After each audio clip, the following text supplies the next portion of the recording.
It's time for another episode from South by Southwest 2023. For this one, I go back to the red carpet for the premiere of the new Netflix series, Peeve. Peeve is a dark comedy starring Steven Yeun and Ali Wong about a road rage incident that ends up consuming the lives of the two characters played by Steven and Ali. I asked 3 questions to directors Jake Schreier and Hikari, showrunner Lee Sung-jin, as well as Ali and Steven. Considering the series is all about road rage gone terribly wrong, what is your biggest driving pet peeve? And what is your worst habit behind the wheel? But I started with, what do you love about the story being told in Peeve? Sunny Lee, who created it, has been a friend of mine for many years and just has such a specific, unique vision that is at one time like very small and observed, and on another side very large and very cinematic, which we get to by the end of the season. So I think anytime you can operate on both of those levels within the same piece of work, that's very exciting. So when I read the script, right, 2 different completely people come from different background, family, everything, just coming into this collision of craziness, but really finding them each other, who they are and what they want in their life. That's something that I really drawn to me, that I was hoping when I got the script, because you don't know if you're going to get the job or not, but I was really hoping to be part of it, and I'm so grateful that I got to be. I mean, honestly, I love what the cast and crew have accomplished. You write down words and you hope for the best, but this exceeded all my dreams, because this is the most talented cast I've ever worked with, and really some of the, not only the best filmmakers, but some of the best human beings I've ever been around, and so it just makes the whole process really life-affirming and, just a joy to have been a part of. Well, I honestly said yes to it right away when Sunny approached me, because I'm such a big fan of his, and I knew this was going to be his first big series, and you only get that with somebody once, to get to be part of their first big series that they created. And then I worked with Steven on Tuca and Birdie, but we've never been on camera together, so that was so exciting to me too. And then, with the story, there were so many things about it that I connected to right away. And but really, first and foremost, it was collaborating with those guys that excited me the most. And I keep saying that, like, no matter what happens, however this is received, like, the best thing I know that I got out of this project was my friendships with these 2 guys. We see each other maybe too often, and we talk every single day. Yeah. I just love that, it's past all the ways in which maybe these days we try to define things, that it's just kind of cut into the human of it all. And I hope everybody can come to this and just connect with it and feel it and have fun with it and see themselves and feel comforted, feel kind of cringe, but then let it go. It's going to be cool. Next, what is your biggest driving pet peeve?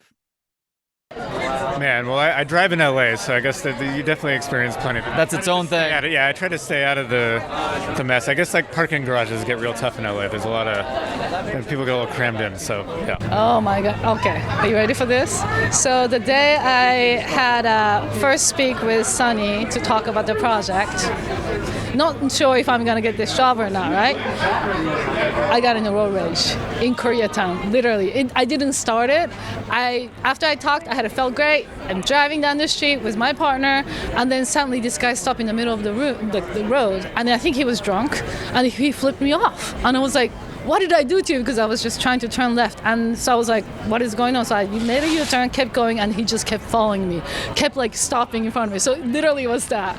And I was like, wow, I did get into the road rage after talking to Sunny about beef. So that was a crazy story. Did he eventually back off? He kept following me until all the way to the parking lot, and I literally didn't do anything. But I think he really was drunk, and something wasn't happy in his life. Oh man, that's a great question. My biggest pet peeve is when you see that person that's zooming in and out on the highway going 90 miles an hour, and just really a split second could kill multiple people, and there's no place you're going that is worth that. So please, if you're watching, don't. I just really hate it when people jaywalk in front of the car in the middle of the street, and then it seems like a basic one. That's the worst, and then they almost die, and I almost emotionally die. You know? Oh man, slow drivers. Because as we all learned in defensive driving, slow drivers are the biggest causes of accidents. Yeah. So slow drivers. And finally, what is your worst driving habit? Honestly, my bad driving habit is that I don't honk enough. Like, I'm so conflict averse that like I could be about to hit someone or someone could be about to hit me and I wouldn't honk the horn and I would just let it happen. So I've been trying to work on that. I got to go the other direction. My worst driving habit? I'm a pretty good driver. I'm from Japan, so I might drive slow, as you can tell. We might drive slow. Yeah, I think that was my first road rage, so. You know what? I love your answer there, that your bad driving habit is that you're too good of a driver. So nobody's ever going to be able to come close to you. Exactly. My worst driving habit, which has led to the road rage that I received, which caused the show, is I check my phone when I'm at the red light. You know, I figure, I got a couple seconds, so I like check the text or whatever, and then suddenly it turns green. I don't go fast enough, someone honks at me, and then here we are. I got to work on that. My worst driving habit? Well, I don't have one of those phone holder things, and then I leave my phone as my GPS on my dashboard, and then when I take like a sudden stop, then the phone falls to the back, and then I don't know where I'm going, or it hits me in the face. Slow drive. No, I'm just. I am. This is a terrible admission. I'm a left laner. When you're not going above the speed limit? When I'm not passing, I'm a left laner. Not all the time, but it's because I've done a lot of road trips and I just sail. So I'm never holding people up, but I sometimes take on the left lane. I'm so sorry. Thanks to Gentleman Jesus for the intro and outro music. Hear more of his work at gentlemanjesus.com. And thanks to you for tuning in. For more of the show and to connect on social media, go to booksonpod.com. We'll talk to you next time on Books on Pod.